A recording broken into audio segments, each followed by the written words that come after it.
রহমানের মতো ব্যক্তিরা যে ভেবেছিলেন দিল্লি না ঢাকা, দিল্লি না ঢাকা এই স্লোগান দিতে দিতে হঠাৎ করে ঢাকা ছেড়ে তারা যে কোনো রকম পাসপোর্ট, যে কোনো রকম ভিসা নিয়ে একটা মৈত্রীর পরিবেশ যখন বজায় ছিল ঢাকা দিল্লির মধ্যে, সে সময়কার মতো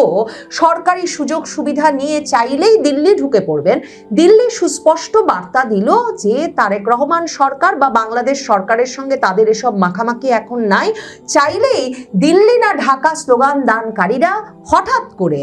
যথাযথ পাসপোর্ট এবং ভিসা না থাকলে দিল্লিতে ঢুকে পড়তে পারবেন না। প্রধানমন্ত্রীর তথ্য, পলিসি ও স্ট্র্যাটেজি বিষয়ক উপদেষ্টা প্রধানমন্ত্রী তারেক রহমানের অত্যন্ত ঘনিষ্ঠজন, মানে লন্ডন জীবনে জাহিদুর রহমানের সঙ্গে তার এমন নিবিড় যোগাযোগ গড়ে উঠেছিল যে সরকার গঠনের পরপরই তিনি সরকারের একজন গুরুত্বপূর্ণ মুখপাত্র হিসেবে যেই ব্যক্তিটিকে নিয়োগ দিয়েছেন তিনি হচ্ছেন তার এই তথ্য, পলিসি, স্ট্র্যাটেজি বিষয়ক উপদেষ্টা ডাক্তার জাহিদুর রহমান। সেই ডাক্তার জাহিদুর রহমানকে দিল্লি বিমানবন্দরে দিল্লিতে প্রবেশে বাধা দেওয়া হয়েছে, সে খবর এখন সয়লাভ সামাজিক যোগাযোগ মাধ্যম এবং মূলধারার গণমাধ্যমে। কারণ প্রতিমন্ত্রী পদমর্যাদার কোনো ব্যক্তিকে এর আগে এভাবে দিল্লি বিমানবন্দরে বা ভারতের কোনো বিমানবন্দরে ইমিগ্রেশন কর্তৃপক্ষের বাধার মুখে আবারও দেশে ফিরে আসতে হয়েছে, সে কথা কেউ স্মরণ করতে পারেন না। মানে কোনো আমলে এরকম ঘটনা আগে কখনো ঘটেছে সেটা কারো স্মরণে আসছে না। এমন একটা সময়ে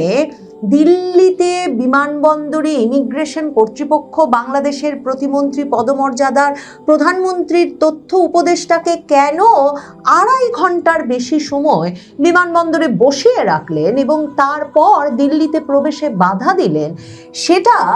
নানা রকম কারণ বেরিয়ে আসছে। প্রথম আলোর এখন যে শিরোনামটা দেখছি সেটা হচ্ছে প্রধানমন্ত্রীর উপদেষ্টার দিল্লিতে প্রবেশে বাধা, বিস্তারিত জানার পর পদক্ষেপ নেবে ঢাকা। এবং সেখানে পত্রিকাটি বলছে যে কূটনৈতিক চিঠি দিয়ে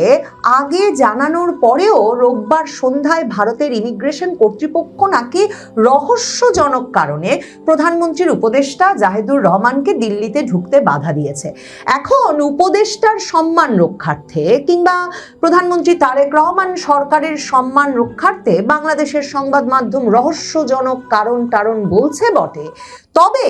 এটাকে একটা সুস্পষ্ট অপমান হিসেবে ব্যাখ্যা করা ছাড়া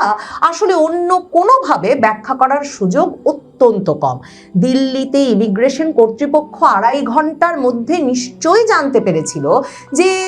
জাহিদুর রহমান বাংলাদেশের প্রধানমন্ত্রীর তথ্য উপদেষ্টা এবং প্রতিমন্ত্রী পদমর্যাদার একজন ব্যক্তি এবং তিনি রাষ্ট্রীয় সফরে, আমার দেশ বলছে রাষ্ট্রীয় সফরে তিনি দিল্লি গিয়েছিলেন। ওশান রিম সম্মেলন নামে একটা সম্মেলনে প্রতিনিধি দলের নেতৃত্ব নিয়ে তিনি ওই দিল্লি এয়ারপোর্টে পৌঁছেছিলেন। এসব তথ্য জানার পরেও যে যথাযথ প্রোটোকল দিয়ে তাকে দিল্লিতে প্রবেশের সুযোগ করে দেওয়া হলো না, তাতে এটাকে একটা সুস্পষ্ট অপমান হিসেবে ধরে নেওয়া ছাড়া, ব্যাখ্যা করা ছাড়া অন্য কোনোভাবে ব্যাখ্যা করা মুশকিল। এ ধরনের কথা সংবাদ মাধ্যমে বলা হচ্ছে বটে মন্ত্রীর সম্মান রক্ষার্থে, যে তিনি নাকি আত্মসম্মানের কথা ভেবে তারপর দিল্লিতে যখন তাকে কর্তৃপক্ষ ঢুকতে অনুরোধও করেছেন দিল্লিতে, তবু তিনি না ঢুকে বাংলাদেশ অভিমুখে রওনা হয়েছেন। কিন্তু ডেইলি স্টারের শিরোনামটাই যদি দেখেন, PM's advisor Zahid heads home after being kept waiting for hours at Delhi airport। মানে এতটাই যদি আত্মসম্মান হবে আমাদের প্রতিমন্ত্রীর, তাহলে তিনি ঘন্টার পর ঘন্টা ধরে কি বোঝাতে দিল্লি কর্তৃপক্ষের হেফাজতে অপেক্ষা করলেন এবং তারপর এমনকি দিল্লি ঢাকা সরাসরি ফ্লাইট না পেয়ে কলম্বো রওনা হলেন এবং কলম্বো হয়ে তাকে বাংলাদেশে ফিরতে হলো। সেসবে এটা পরিষ্কার যে প্রতিমন্ত্রীকে আসলে দিল্লিতে ঢুকতে দেওয়া হয়নি। এর নানা রকম কারণ জানা যাচ্ছে। মানে প্রথম একটা খুব ইন্টারেস্টিং কারণ হচ্ছে জাহিদুর রহমানের মতো ব্যক্তিরা যে ভেবেছিলেন দিল্লি না ঢাকা, দিল্লি না ঢাকা এই স্লোগান দিতে দিতে হঠাৎ করে ঢাকা ছেড়ে তারা যে কোনো রকম পাসপোর্ট, যে কোনো রকম ভিসা নিয়ে একটা মৈত্রীর পরিবেশ যখন বজায় ছিল ঢাকা দিল্লির মধ্যে, সে সময়কার মতো সরকারি সুযোগ সুবিধা নিয়ে চাইলেই দিল্লি ঢুকে পড়বেন, দিল্লি সুস্পষ্ট বার্তা দিল যে তারেক রহমান সরকার বা বাংলাদেশ সরকারের সঙ্গে তাদের এসব মাখামাখি এখন নাই। চাইলেই দিল্লি না ঢাকা স্লোগান দানকারীরা হঠাৎ করে যথাযথ পাসপোর্ট এবং ভিসা না থাকলে দিল্লিতে ঢুকে পড়তে পারবেন না। জাহিদুর রহমানের চ্যানেলটাও, ইউটিউবের যেই চ্যানেল পরিচালনা করে তিনি প্রধানমন্ত্রী তারেক রহমানের এতটা ঘনিষ্ঠ হয়ে উঠেছিলেন, সেই চ্যানেলটাও কিন্তু বাংলাদেশের আরও 20টি চ্যানেলের মতো কট্টর ভারত বিরোধিতার জন্যে ভারতে নিষিদ্ধ করা আছে। এবং জাহিদুর রহমানের নাম নিরাপত্তা সংক্রান্ত একটা নজরদারি তালিকায়, ওয়াচ লিস্টে রয়ে গেছে এখনো। সেই একই কথা যমুনা টিভির সাংবাদিক মাহফুজ মিশুও লিখছে যে উপদেষ্টা ডাক্তার জাহিদুর রহমানের নাম ভারতে নিরাপত্তা সংক্রান্ত নজরদারি তালিকায় থাকায় তাকে দীর্ঘ সময় ধরে জিজ্ঞাসাবাদ ও বসিয়ে রাখে ভারতীয় ইমিগ্রেশন কর্তৃপক্ষ, এবং এক পর্যায়ে তখন তাকে সফর বাতিল করে বাংলাদেশ সময় রাত 1টায় তৃতীয় একটি দেশ হয়ে ঢাকায় রওনা করতে হয়। ভাবেন, 3:20 এয়ার ইন্ডিয়ার ফ্লাইটে বিকালবেলা দুপুর 3:30টায় আগে জাহিদুর রহমান রওনা হয়েছিলেন দিল্লিতে, আর এরপর দিল্লি ছাড়েন রাত 1টার সময়, অথচ এর মধ্যে তার ভিসা পাসপোর্ট জটিলতার কোনো সমাধান হয় না। জানা যাচ্ছে তিনি এখনো অফিসিয়াল পাসপোর্ট নেন নাই। জাহিদুর রহমান একদিকে ভারতের ওয়াচ লিস্টে আছেন, তিনি তার যে ইউটিউব চ্যানেলটা ভারতে দেখা যায় না, সেটা যে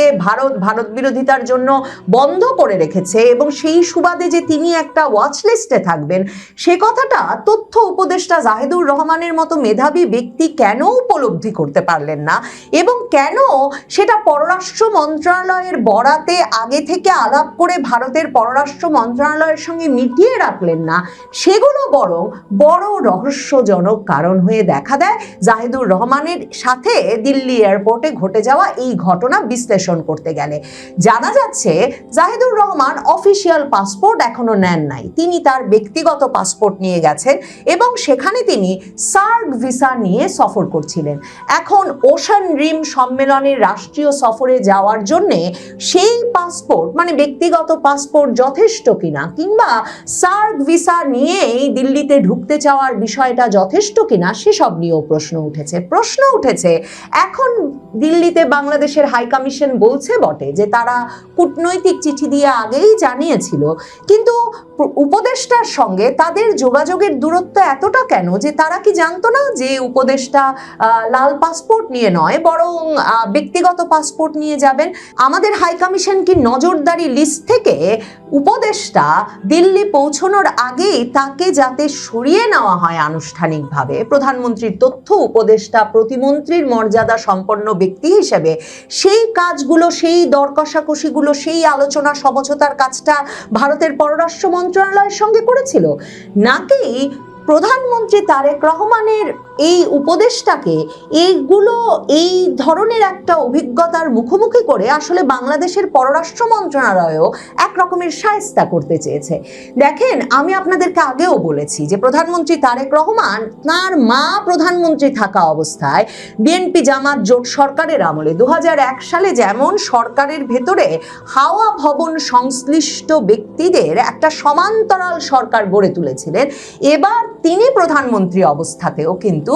তার লন্ডন ঘনিষ্ঠ ব্যক্তিবর্গদের দিয়ে তিনি একটা সমান্তরাল সরকার গঠন করেছেন। বিভিন্ন মন্ত্রীদের সঙ্গে উপদেষ্টাদের জুড়ে দিয়েছেন, পররাষ্ট্র মন্ত্রণালয়েও একজন উপদেষ্টা আছে। তেমনি এই জাহিদুর রহমান, মাহাদিয়া আমিনের মতো ব্যক্তিবর্গ এই সরকারের সবচেয়ে গুরুত্বপূর্ণ মতামতগুলো সংবাদ মাধ্যমের সামনে দিচ্ছেন, কারণ তারাই প্রধানমন্ত্রী তারেক রহমানের খাস লোক। কিন্তু এদের সঙ্গে কোনো সুনির্দিষ্ট মন্ত্রণালয়ের কোনো সম্পর্ক গড়ে ওঠেনি। এখন সেটা কি একটা কারণ, নাকি প্রধানমন্ত্রীর উপদেষ্টা জাহিদুর রহমানকে ইচ্ছা করেই পররাষ্ট্র মন্ত্রণালয়ে একটু শায়েস্তা করতে চেয়েছে, কারণ তিনি যথাযথ যোগাযোগ করে বা প্রোটোকল মেনে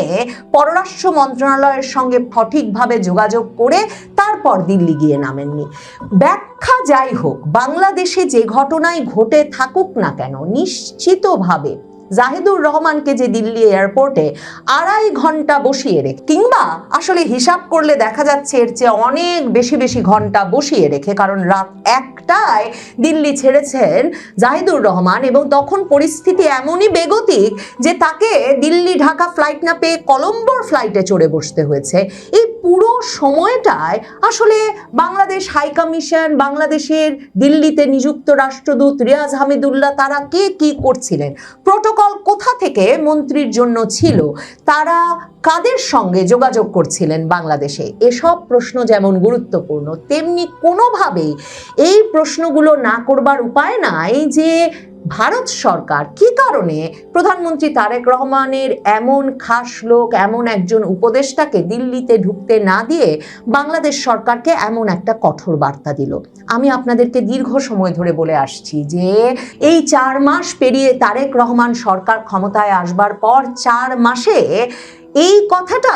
বুঝে ফেলেছে ভারত সরকার যে তাদের সঙ্গে যা যা আলাপ করে তারেক রহমান দেশে ফিরেছিলেন, যেসব প্রতিশ্রুতি দিয়ে তারেক রহমান সরকার গঠনের পর তারেক রহমানকে নিয়ে উচ্ছ্বাসে ভেসে যাচ্ছিলেন প্রধানমন্ত্রী মোদী, পররাষ্ট্রমন্ত্রী এস জয়শঙ্কর, আবারও বাংলাদেশ ভারত সম্পর্কটা নতুন করে চাঙা হয়ে উঠবে ভেবে